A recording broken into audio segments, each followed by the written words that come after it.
Hi అండి, అందరికీ నమస్కారం. Welcome back to my channel. ఇప్పుడే అందిన వార్త అండి. Janasena MLA suspend. తీవ్ర కోపంలో పవన్ కళ్యాణ్ అండి. పూర్తి వివరాలను ఈ వీడియో ద్వారా తెలుసుకుందాము. వీడియోని ఎక్కడే కానీ స్కిప్ చేయకుండా చివరి దాకా చూసినట్లయితే ఇన్ఫర్మేషన్ పూర్తిగా అర్థమవుతుంది.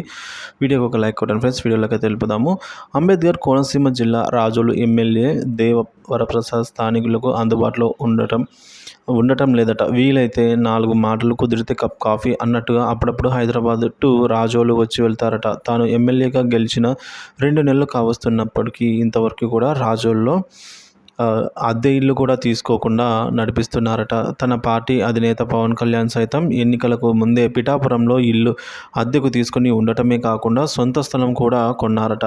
కానీ అదే జనసేనకు చెందిన రాజోలు ఎమ్మెల్యే మాత్రం ఎమ్మెల్యేగిరి అంటే ఏదో ఆషామాషీ వ్యవహారంలాగా అనుకుంటున్నారని, రాజోలను పిక్నిక్ స్పాట్గా చూస్తున్నారు తప్ప వేరే ఈ వ్యవహారాలు అయితే ఈ విధంగా ఆలోచిస్తున్నారండి ప్రజలు. సో ఈ విధంగా నెగిటివ్ టాక్ అయితే మొదలైందట. ఎమ్మెల్యే దేవరప్రసాద్ కనీసం ఒక అద్దె ఇంటిని తీసుకోకపోగా చుట్టం చూపుగా వచ్చినప్పుడల్లా స్థానికంగా ఉండే ఒక లాడ్జ్లో మకాం వేస్తున్నారట. అన్ని వ్యవహారాలను అక్కడి నుంచే చక్కబెడుతున్నారట. చివరికి జనసేన సమావేశాలను సైతం లాడ్జ్లోనే పెడుతున్నారని చెప్తున్నారు. దీంతో అక్కడికి వెళ్ళి సమస్యలను చెప్పుకోవడానికి మహిళలకు సిగ్గుపడుతున్నారట.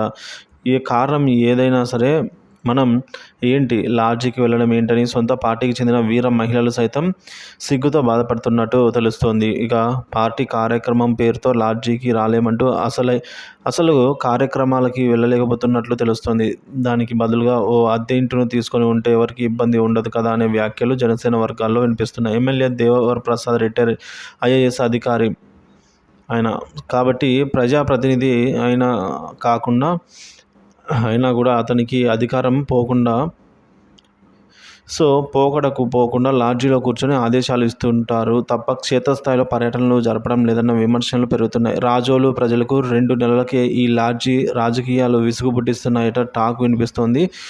జనసేన జనవాణి రాష్ట్ర కోఆర్డినేటర్గా పనిచేసిన వరప్రసాద్ ఎమ్మెల్యే అయిన తర్వాత కూడా ఇలా ప్రవర్తిస్తున్నారన్న చర్చ పార్టీలో జరుగుతోందట.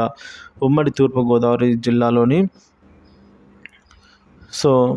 మిగిలిన జనసేన ఎమ్మెల్యేలు అంతా కూడా ఎంతో చురుగ్గా పనిచేస్తున్నారట. వారితో పోల్చుకుంటే రాజోలు ఎమ్మెల్యే వెనుకబడ్డారనేది లోక్సభ సర్కిల్లో వినిపిస్తున్న మాట.